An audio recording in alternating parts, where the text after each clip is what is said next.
وبأعلى صوت دايما بنشجع الأبطال. ايه ده مالك يا حماده، انت فرحان قوي كده ليه؟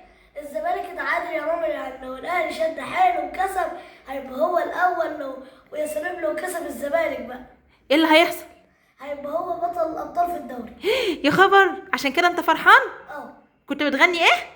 التالتة شمال. وريني كده. التالتة شمال بتهز جبال، وبأعلى صوت دايما بنشجع الأبطال.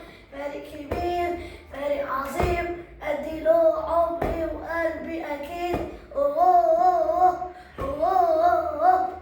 الله، ده انت حافظ اغنيه الاهلي كلها، ده انت شطور قوي. حافظ حاجه تاني للاهلي؟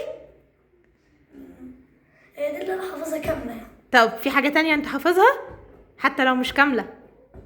ليه الأهلي حالة دي؟ ايه بتقول ايه دي؟